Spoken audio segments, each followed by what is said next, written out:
La resurrección de Cristo constituye la columna vertebral del mensaje evangélico y el pilar fundamental de la fe cristiana. En un mundo rodeado por la realidad ineludible de la muerte y la destrucción del cuerpo humano, la promesa de la victoria sobre el sepulcro parecía inconcebible tanto para la filosofía de la época apostólica como para la mente secular moderna. No obstante, el apóstol Pablo establece con firmeza que si Cristo no resucitó, la predicación cristiana queda vacía y la fe carece de sustancia y propósito. El objetivo de este resumen es examinar minuciosamente el poder de la resurrección a la luz de la Escritura, las notas de la propia lección de escuela sabática y también las reflexiones del espíritu de profecía. Queridos amigos, es un grato placer poder darles la bienvenida a este que es nuestro encuentro semanal, en donde nos evocamos a el resumen, al bosquejo, de la lección de la escuela sabática. Ya estamos en la lección número 8, que tiene por título El poder de la resurrección de Cristo. Lección para ser presentada el sábado 22 de agosto del presente año. Vamos a ir al texto de memoria ya para comenzar lo que es nuestro análisis semanal. Se encuentra allí en la primera carta de Pablo a los Corintios, el capítulo 15, versículos 14 y 17.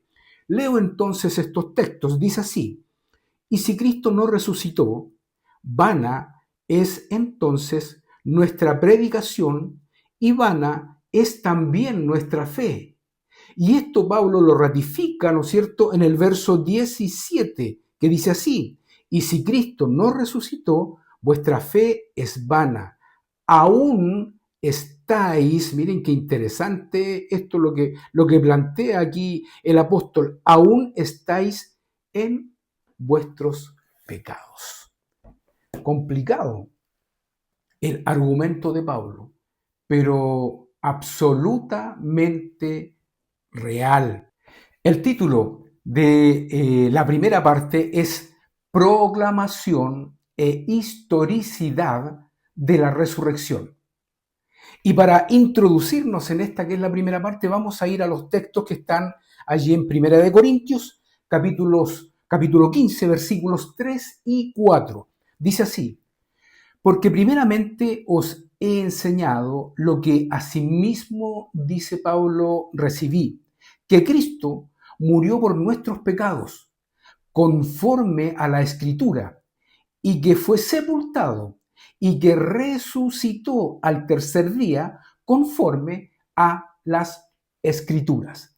Si hay algo que a Pablo le interesaba dejar claramente establecido, mis queridos amigos, era no solamente la muerte de Jesús, una muerte, como ya lo hemos planteado en otras oportunidades, sustitutiva, sino que lo más relevante para Pablo era establecer su resurrección.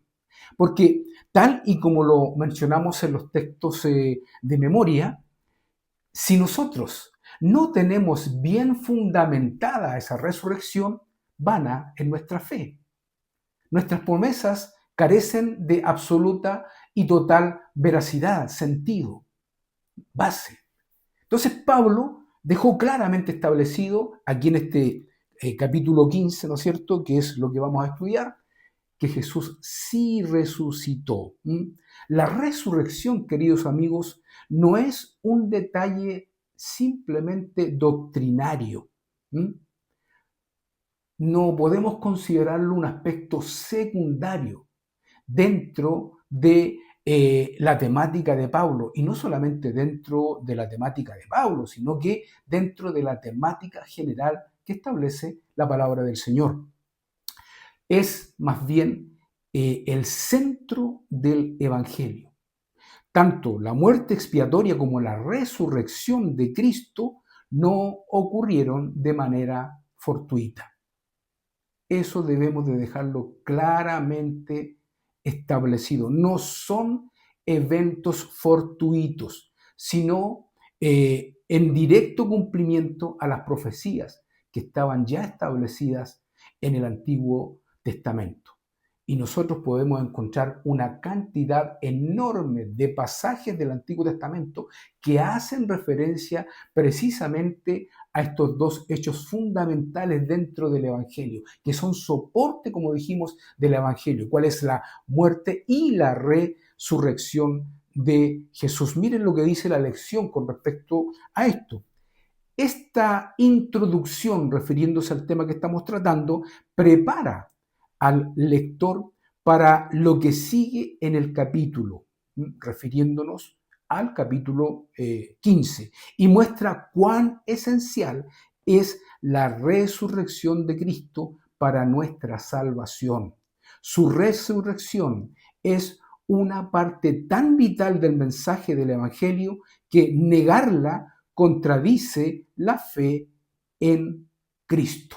Claro, efectivamente, lo reiteramos una vez más, negar la resurrección de Jesús es contradecir absolutamente nuestra fe, sacarle la base, sacarle el fundamento.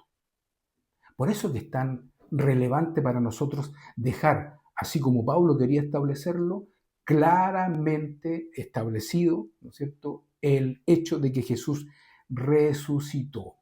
Elena de White, en el libro Los Hechos de los Apóstoles, en la página 22, ratifica también este mismo concepto. Dice, los sucesos de la vida de Cristo, su muerte y resurrección, las profecías que señalaban estos sucesos, los misterios del plan de la salvación, el poder de Jesús para perdonar los pecados, de todas estas cosas habían sido testigos, refiriéndose a los discípulos, y debían hacerlas conocer al mundo.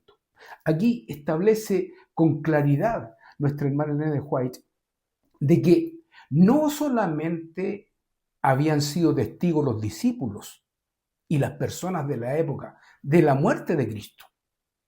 Nosotros sabemos que hay numerosos historiadores que han establecido este hecho, sino que también hay una cantidad no menor de personas que dan testimonio de su resurrección.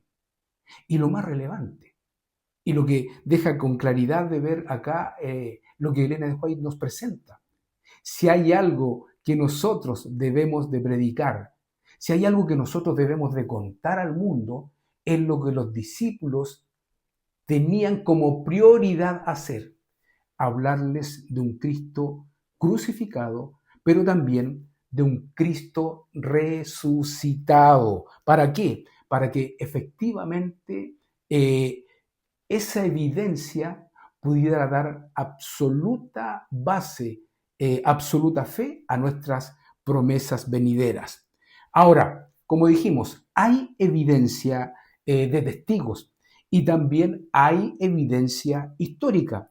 La fe en la resurrección no descansa en mitos ni en alegorías, sino en hechos históricos, queridos amigos, respaldados por múltiples, como decíamos, testigos oculares que interactuaron con Cristo una vez que Él resucitó. Veamos lo que Lucas, el Evangelio según San Lucas, el capítulo 24, versículo 46 y 48 nos dicen al respecto.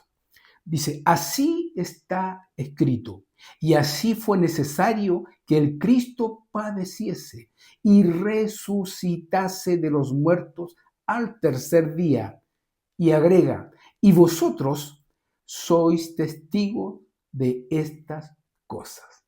Claro, Lucas, que es un relator del ministerio de Cristo muy objetivo, deja claramente establecido de que sí hubieron testigos oculares, que dieron fe de la resurrección de Jesús. Y no solamente dieron fe, pudieron compartir con Jesús una vez que éste resucitó. Elena de White también dice algo al respecto en el libro El Cristo Triunfante, página 288. Miren lo que agrega ella.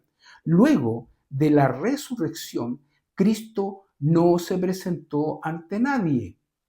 Pero veamos lo que sigue diciendo, excepto ante sus seguidores. Pero el testimonio de su resurrección no se hizo esperar. Se produjo por varias fuentes, incluyendo a los 500 que se reunieron en Galilea para ver a su Señor resucitado.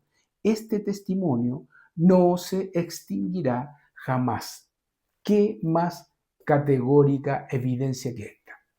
500 seguidores fueron testigos presenciales de la resurrección de Jesús. Lo vieron directamente, conversaron con él, lo tocaron, dando clara evidencia de que su resurrección fue tan real como su muerte y su ministerio acá en la tierra.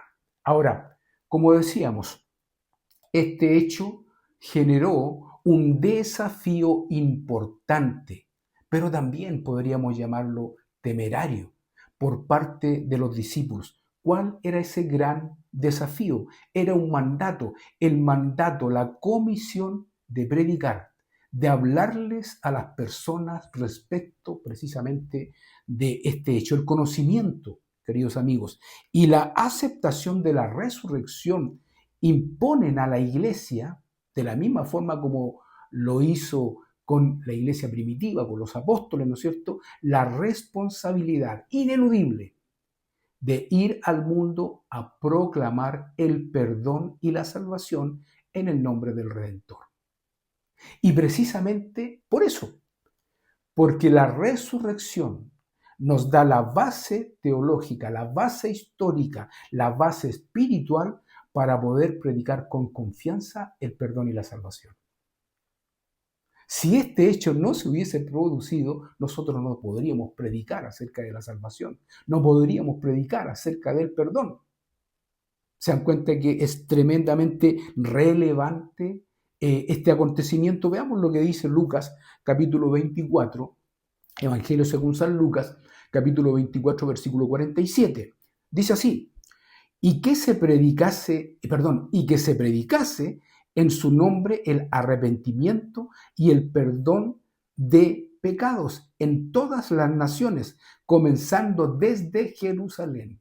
Ahí estaba la comisión que hasta el día de hoy, ¿no es cierto?, nosotros tenemos como cristianos. Si tú aceptaste al Señor Jesucristo, si tú aceptaste sus promesas, si tú aceptaste su perdón, y por supuesto su salvación, no hay ninguna duda de que tu responsabilidad, así como la mía, es poder conversarles a otros acerca de lo que tú precisamente has experimentado. Y esta era la prioridad para los apóstoles, era la prioridad para los discípulos de Jesús, hablarles de un Cristo resucitado que daba pleno y absoluto fundamento a las promesas que él mismo había realizado en su ministerio terrenal. Veamos lo que dice Elena de White allí en el libro Hechos de los Apóstoles, página 22 y 23. Dice: la comisión evangélica, refiriéndose a nuestra responsabilidad, es la magna carta misionera del reino de Cristo. Los discípulos habían de trabajar fervorosamente por las almas, dando a todos la invitación de misericordia. No debían esperar que la gente viniera a ellos. Miren qué interesante lo que plantea Elena White. No debían esperar que la gente viniera a ellos, sino que debían ir a ellos, ir a la gente con su mensaje. El nombre de Cristo había de ser su consigna. Ahí está claro. La comisión era trascendental para los discípulos. La comisión ha sido trascendental para el pueblo de Dios. Y esa comisión hoy es fundamental para nosotros como una tarea prioritaria en la labor que desarrollamos en la iglesia. ¿Se dan cuenta? ¿Y por qué? Porque si nosotros no predicamos precisamente a un Cristo crucificado, como lo dijimos en la parte introductoria, vana es nuestra fe. Vamos a la segunda parte de la lección de esta semana, que tiene por título Las consecuencias de negar la resurrección y Cristo como nuestras primicias. ¿Hay consecuencias si no creemos, si no aceptamos, si no predicamos la resurrección de Cristo? Por supuesto que sí. Y esto lo ratifica los textos de memoria que leímos en un principio y que vamos a reiterar su lectura ahora. Primera de Corintios, capítulo 15, versículos 14 y 17. Lo primero que establece Pablo, escuchemos. Y si Cristo no resucitó, nuestra predicación es vana y la fe de ustedes también es vana. ¿Tiene sentido predicar a un Cristo que no resucitó? No tiene ningún sentido. Pero lo peor, verso 17, y si Cristo no resucitó, la fe de ustedes es vana. Pero agrega algo más dramático todavía el apóstol Pablo. Y aún están en sus pecados. Es decir, si Cristo no resucitó, queridos amigos, no tiene sentido la fe y no tiene sentido el perdón. El perdón se hace efectivo al momento de la resurrección de Cristo, porque allí vence el mal y paga la deuda que tú y yo debimos de haber pagado. Por lo tanto, negar la resurrección destruye por completo el plan de redención, invalida la predicación, convierte la fe en una ilusión vacía y deja al pecador atado a las consecuencias eternas de su transgresión. Qué terrible. Mi amigo y hermano, si tú me estás escuchando en esta hora, si tú me estás viendo en esta hora, es porque tú crees en Jesús, porque tú has aceptado sus promesas, pero lo más importante, porque tú crees en su muerte y resurrección. Y eso a nosotros nos da la plena y absoluta garantía que cuando Jesús dice que es nuestro abogado, que nos puede defender y que nos puede perdonar, esa promesa es efectiva, es real. Por lo tanto, nosotros debemos de aferrarnos, pero no solamente nosotros, debemos de compartir con otros esta interesante noticia, esta importante noticia. Veamos lo que dice la lección respecto de esto. Si Jesús no está vivo, miren lo que dice acá, la fe es infructuosa, una ilusión, porque nuestros pecados no han sido perdonados. Así de simple. En este caso, los cristianos seríamos falsos testigos. Uy, qué terrible. Que engañan y que además son engañados. ¿Qué más claro? Yo no me considero una persona engañada, ni tampoco pretendo engañar a nadie. ¿Y saben por qué? Porque tengo la plena y absoluta seguridad de que la resurrección de Cristo fue real. Es real. Y para ello, como lo hemos manifestado, hay evidencias históricas, espirituales, evidencias de testigos, etc. Y nosotros, en base a esas contundentes evidencias, debemos con plena y absoluta tranquilidad, queridos amigos, aferrarnos a las promesas que Jesús nos ha entregado. Veamos lo que dice Elena de White en el libro devocional A fin de conocerle, en la página 80. Dice, no ganamos el cielo por nuestros méritos, sino por los méritos de Cristo. En Cristo se centraliza nuestra esperanza de vida eterna.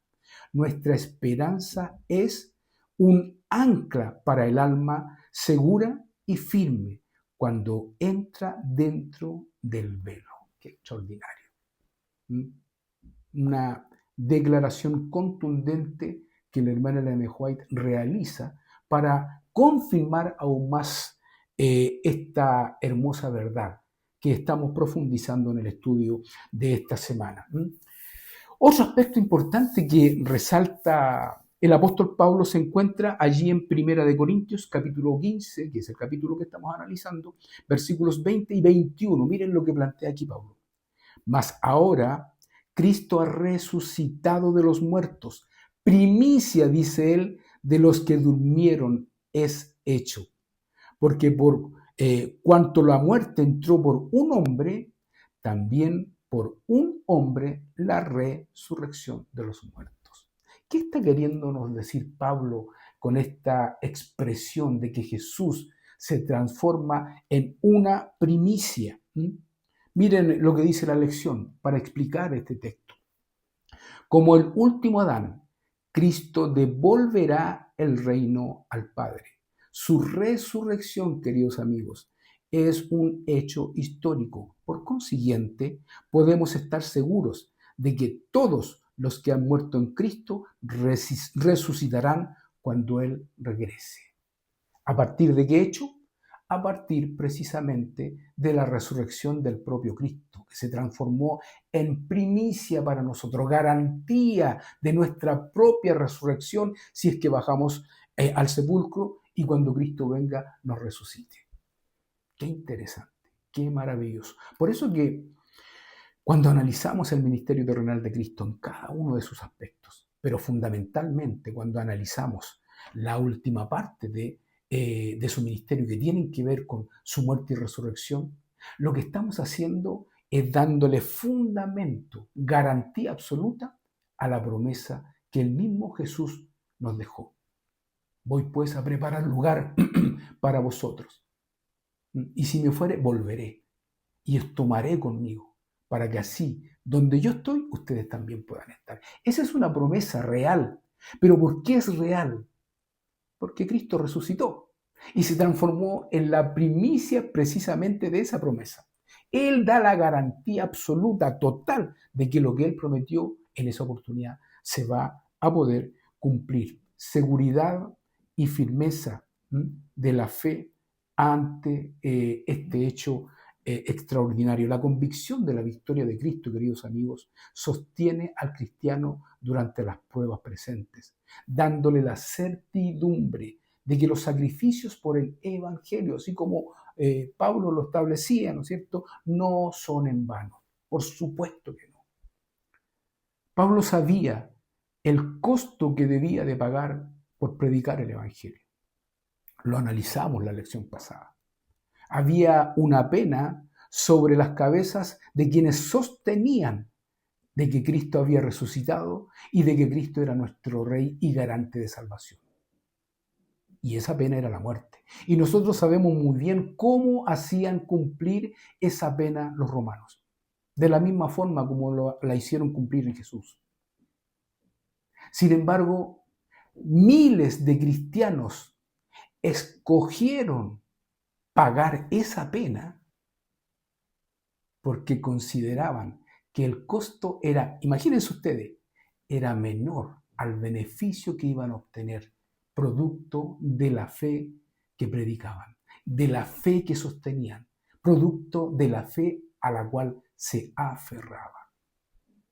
Por eso, mi amigo, yo estoy seguro de que tanto tú como yo, tu entorno en general, no tenemos una vida llena de placeres, sin problemas, sin dificultades. Por cierto que hay siempre dificultades, siempre hay problemas, siempre hay pruebas que de alguna manera van a estar complicando nuestro crecimiento espiritual. Pero tú y yo sabemos que más allá de esas pruebas, más allá de esas dificultades, lo que está por delante es mucho más importante. Y eso es lo que debe mantenernos firmes, aun cuando la tormenta recie, aun cuando los problemas vengan. Debemos estar firmes. Cristo no claudicó. Allí en el Getsemaní, dando muestra de su humanidad, dijo: Señor, si es posible, pase de mí esta copa. Si es posible de que yo no tenga que pasar por esta experiencia, Señor. Sin embargo, terminó diciendo: finalmente que se haga tu voluntad. Y eso es lo que nosotros tenemos que tener como objetivo en la vida, buscar la voluntad de Dios, aun cuando las circunstancias no sean favorables, algo que también analizamos la semana pasada. Vamos a la tercera parte de la lección. La tercera parte tiene por título La transformación y la naturaleza del cuerpo resucitado. Aquí hay promesas extraordinarias que el apóstol Pablo ratifica a partir precisamente del hecho maravilloso de la resurrección de Jesús. Vamos allí a 1 capítulo 15, versículos 36 al 38. Dice así: necio, lo que tú siembras no se vivifica, dice Pablo, sino muere antes. Y lo que sembramos no es el cuerpo que ha de salir, sino el grano desnudo, sea de trigo o de otro grano. Y Dios le da el cuerpo al que quiere. Aquí hay una analogía, una de varias que presenta Pablo en el capítulo 15, la analogía de la semilla. ¿Qué significa esta analogía? El proceso del cuerpo resucitado se compara con una semilla. Debe ser sepultada para dar paso a una existencia gloriosa mediante la intervención directa del Creador. ¿Qué sucede con una semilla? Cuando tú la plantas, esa semilla debe de morir, se parte. ¿Para qué? Para dar paso a un brote que dará lugar a una nueva planta, a un árbol, etcétera, etcétera, a una nueva vida. Esa misma alegoría es la que nosotros debemos de considerar cuando se trata de nuestra muerte y futura resurrección cuando Jesús venga. Es más, antes incluso de que eso suceda, cuando tú conoces al Señor Jesús, ¿en qué condiciones te encontraba Jesús? Estabas allí muerto en tus pecados. Sin embargo, ¿qué hace Jesús? Jesús permite de que de esa semilla que está muerta brote una nueva vida, que es la vida que Dios te ofrece, la vida que Jesús te entrega si lo aceptas. Veamos lo que dice la lección en relación precisamente a lo que estamos conversando. La primera analogía, dijimos que eran varias, la primera analogía señala que el cuerpo es como una semilla, que primero debe morir o dejar de ser una semilla para convertirse en una planta. La enseñanza, queridos amigos, es clara, lo manifiesta la lección. La resurrección es un milagro divino. Amén. Obviamente, tú y yo no tenemos la más absoluta capacidad para poder resucitar una vez que bajamos al descanso. Pero Jesús, que es el dador de la vida, Dios, que es quien nos creó, Él puede devolvernos esa misma vida.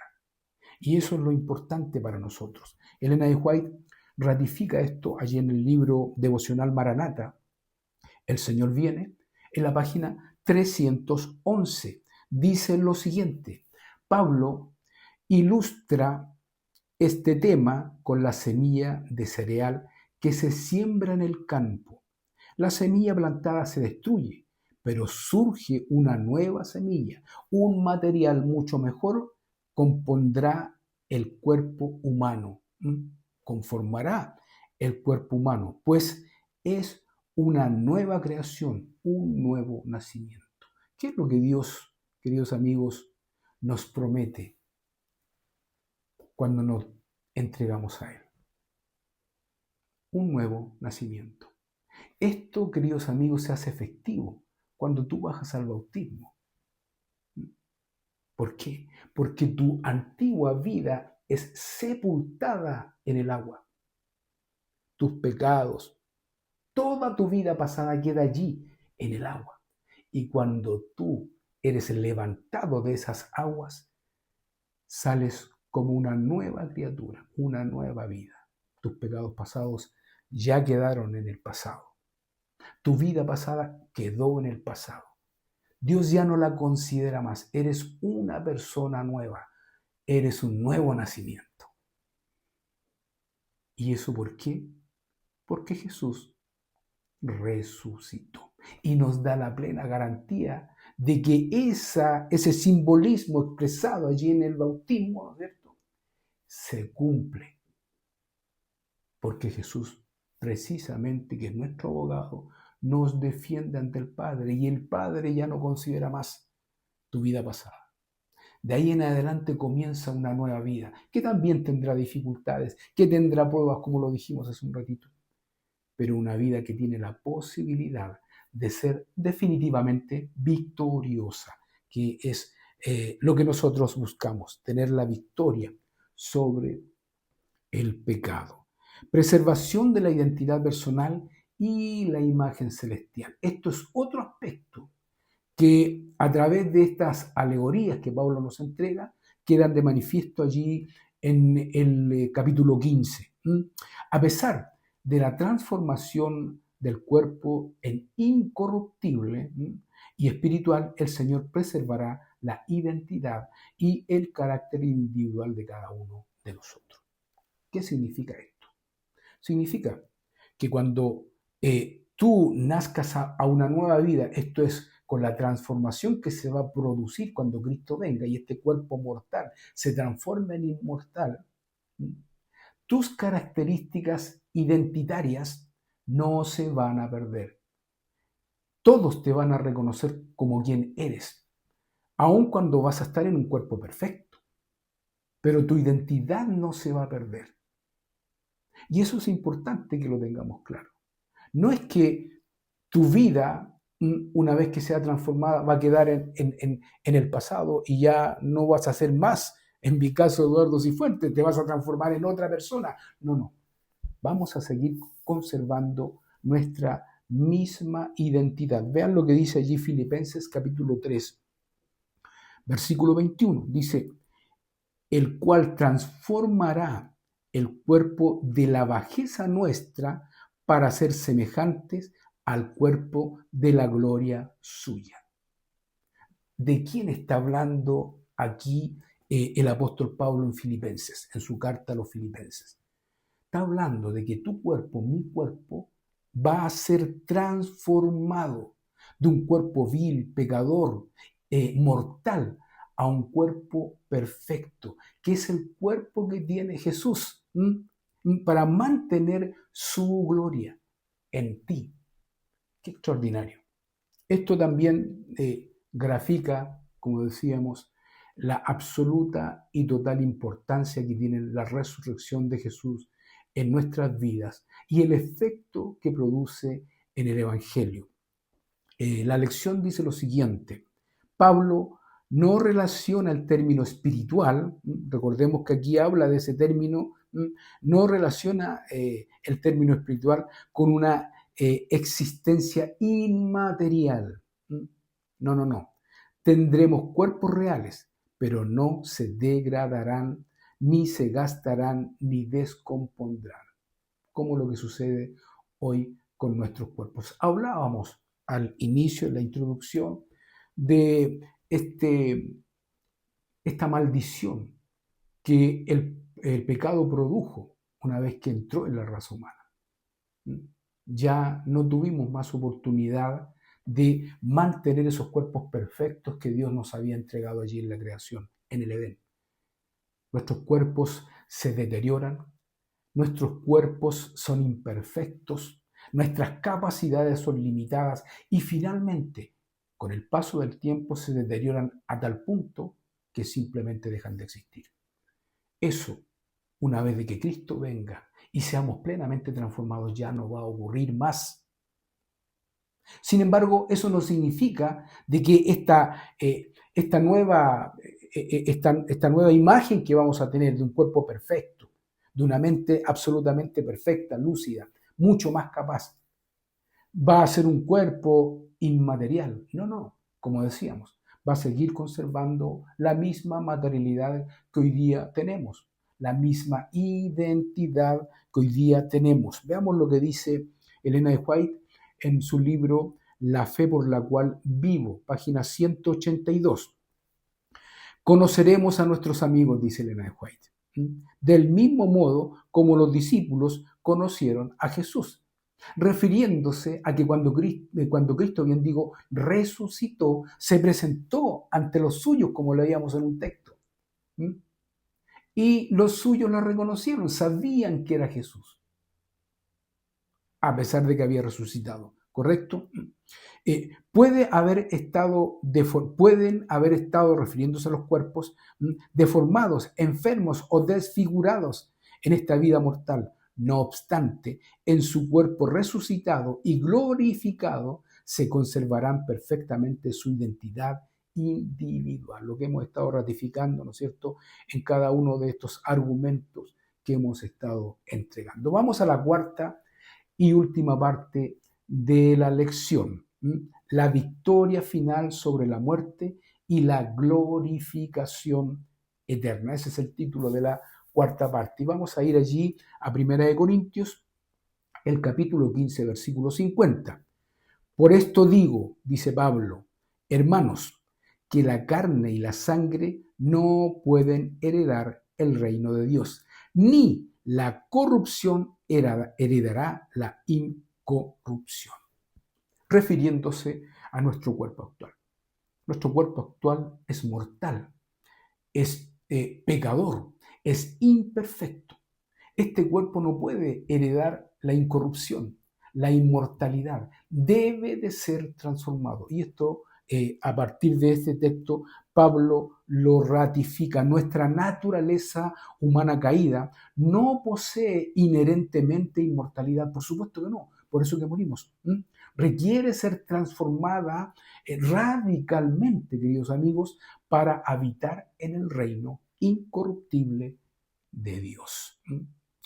La expresión carne y sangre, dice la lección, se refiere a la humanidad caída, lo que acabamos de decir, por lo que nuestro cuerpo debe ser transformado y purgados de toda imperfección en ocasión del regreso de Cristo. Qué interesante, qué evento más glorioso el que se va a producir con la segunda venida de Cristo.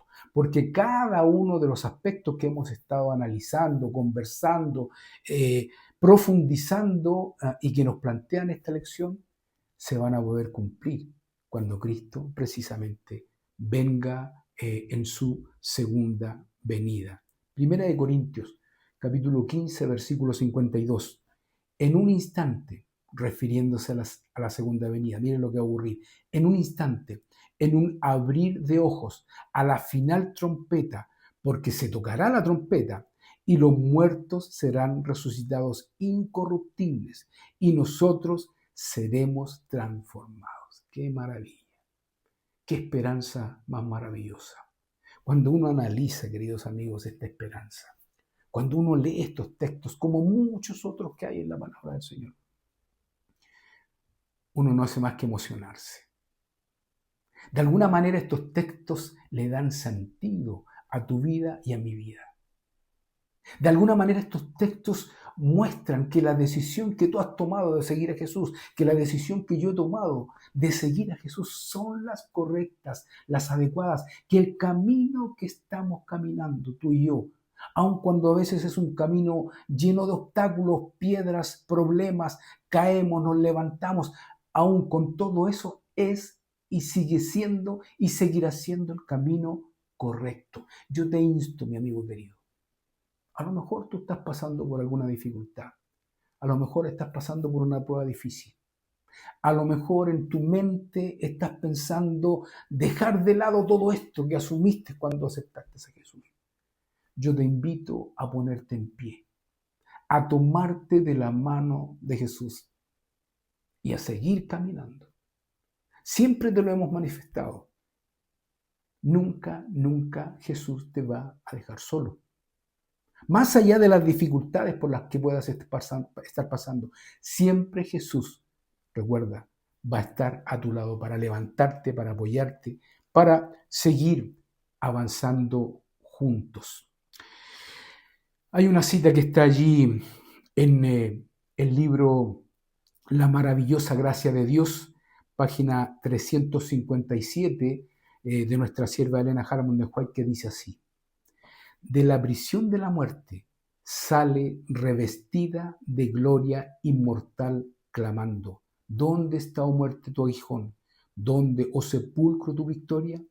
Oh, maravilloso es el amor del Redentor. Qué dicha aquella cuando el Padre Eterno, al ver a los redimidos, verá a su imagen. Recordemos, cuando fuimos creados a la imagen del Creador.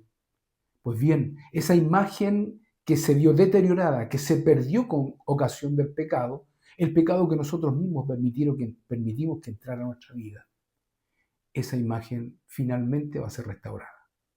Y cuando nos presentemos delante del Padre, el Padre va a poder reconocer su propia imagen en cada uno de nosotros. Esa imagen que Él plasmó cuando nos creó, cuando creó a Adán y Eva. ¡Qué maravilloso! Amigos, estamos ya terminando la lección. Una vez más, como siempre, queremos invitarles a que profundicen la lección de escuela sabática. Nosotros, reitero, siempre lo que damos es simplemente un avance. Buscamos la forma de poder explicar la lección de tal manera que a partir de esa explicación tú puedas profundizarla, puedas buscar nuevos argumentos, puedas investigar, ir a otras fuentes y profundizar, fundamental más aún este estudio. Así que te invitamos. Sigue estudiando durante la semana para que así, cuando llegue el momento de compartir esta lección con tus hermanos allí en la iglesia a la cual perteneces, puedas aportar. Y si tienes preguntas, puedas también preguntar para que así todos podamos interactuar y sacar el mejor provecho de cada uno de los temas que estamos analizando. Vamos a la conclusión final. El análisis sistemático de la lección número 8 demuestra que la resurrección, queridos amigos de Jesús, es el cimiento insustituible sobre el cual reposa todo el edificio de la fe cristiana. La Escritura y los escritos del Espíritu de profecía confirman de forma armónica, yo diría categórica, que la resurrección de Jesús no es un evento simbólico, sino una realidad histórica y triunfante que garantiza la salvación, el perdón de los pecados y el cumplimiento de las promesas divinas. Sin este acontecimiento, escucha bien, querido amigo, la fe carecería de poder y los hombres permanecerían sin la más absoluta esperanza ante la brevedad y la tragedia de la muerte. Asimismo, Cristo, como las primicias, como quien nos garantiza precisamente de que la esperanza de la resurrección es real para ti y para mí, asegura que el pueblo de Dios no quedará olvidado en el polvo del sepulcro.